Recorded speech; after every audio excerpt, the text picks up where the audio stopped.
From Montana's news leader, this is the MTN 530 News. Good evening, everyone. Thanks for joining us on your Tuesday. I'm Jeanelle Slade. Well, tonight, Billings voters say yes or no to the proposed public safety levy. Voters trickling into the elections office all day today. And if you haven't turned in your ballot, you have just over 2 hours to make your voice heard.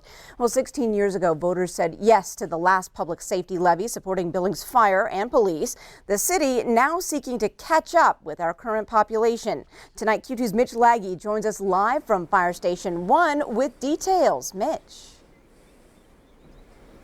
That's right, Jeanelle. Around 2 p.m. this afternoon, I did a check with the Yellowstone County Elections Office, and they said that Billings voters had returned about half of the 60,000 total votes that were sent out.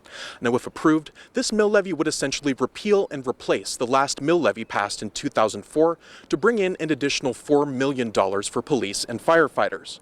Now, the Billings City Council was previously mulling a larger ask that would have expanded public safety services for the growing city. But COVID-19 shifted the council's appetite towards a smaller ask. Now, that 2004 levy was capped at $8 million, meaning the amount brought in does not grow with the city over time. Now, if voters say yes tonight, the city will bring in $12 million total that has the potential to grow with the city. And if it fails, the council may have to make $4 million in cuts to the 2021 budget. The passage of this mill levy or the non-passage of this mill levy will determine the next ask for the public safety mill levy. So, this has just been an issue financially that has not been addressed in Billings for too many years. And public safety starts with our votes. It does. We have to determine what we're willing to pay for.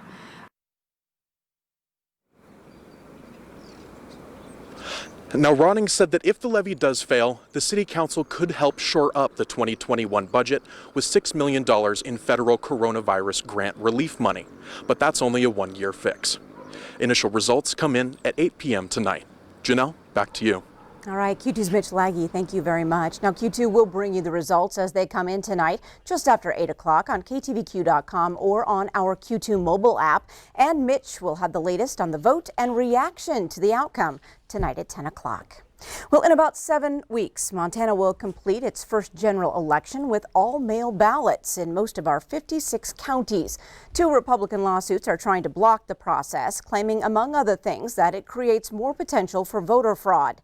But tonight, MTN Chief Political Reporter Mike Dennison tells us how mail balloting will work and has worked in Montana, and why local election officials believe it's a reliable, secure system. In an election where most of the ballots will be mailed to registered voters, it starts by making sure that the list of voters is accurate and up to date. And across Montana, county election officials do that by performing what they call list maintenance. Some people are concerned that voters would get removed from the rolls unfairly, but of course we have to have a way to keep the list up to date because addresses change, people pass away. Officials routinely check death records and change of address files to see if someone should be removed from the local list. And if you don't vote for an election or two, you could be changed to inactive status or even get removed from the rolls. In either case, you would not get a mailed ballot.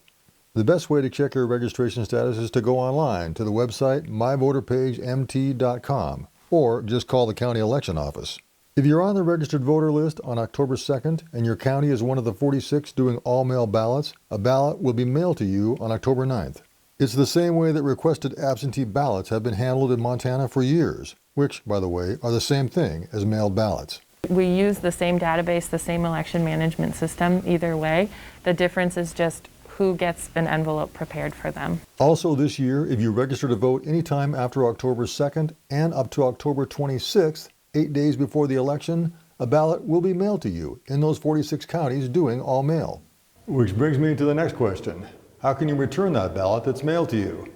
As it turns out, mail is not the only option. The return envelope postage is prepaid, so mailing it is the easiest way and without cost. But most counties doing all-mail ballots also are setting up drop boxes at various locations where you can personally deliver your ballot, both on election day and in some cases before, starting in October. Those boxes must be staffed by at least 2 county election people when they're in use. And if you register after October 26th, up to and including Election Day, you must get your ballot and submit it in person at the county election office.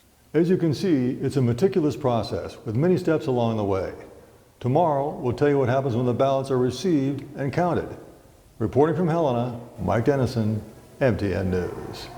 Thanks so much, Mike. Now, election officials recommend you mail your ballot at least 1 week before Election Day, which, a reminder, is Tuesday, November 3rd. Well, if we could all vote on the weather, fall temperatures, I think, would win right now, Bob. So let's check out your ballot. Well, it's going to be kind of smoky. Let me show you. That's what happened across the country today. Here's what we have in Missoula. Take a look at this. Out in western Montana, look at how smoky it was out there today. Over there at Hamilton, kind of the same thing. Can't even see the mountain there, right? Over in Helena, you could see the mountains, but just barely. This from the Opportunity Bank cam. And let's go with ICAM 4. We're looking into the south rims towards the north rims, and you can barely see those rims there, right?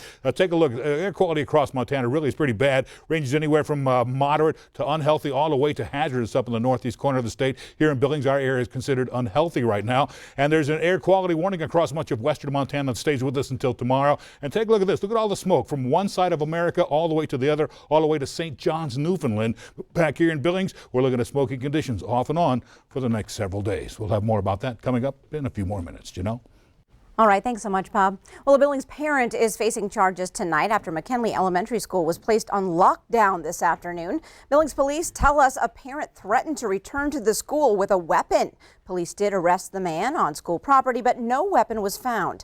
Police are still investigating and have not released the name of the man arrested or told us what charges he's facing. A hiker who shot and killed a Billings man just south of Red Lodge last April will not face charges. Police say a man and his wife came across 43-year-old Chad Rockman and a friend stuck in an SUV. The couple tried to help the duo when Rockman became agitated by the hiker's dog and threatened to kill it. The hikers walked away, but Rockman came after them with a stick. The woman sprayed Rockman with bear spray, but he didn't stop, and that's when the man drew his handgun and shot Rockman. He said he feared Rockman wanted to kill them both. Now, Rockman's friend confirmed the couple's story, and the Carbon County attorney said that the state would not be able to prove that use of force was unjustified. Well, COVID-19 has hit many businesses hard, including schools. Here in the Magic City, MSU Billings has seen enrollment drop by nearly 10% since last fall. At its official 15-day class count, MSUB had 4,000 total students, 2,500 at the university campus and 1,500 at City College. Now, the school did see a 4% freshman retention increase from last year, and overall graduate student enrollment went up by more than 6%. Human Services and Special Education Advanced Studies saw the greatest growth, both seeing enrollment rise over 36%.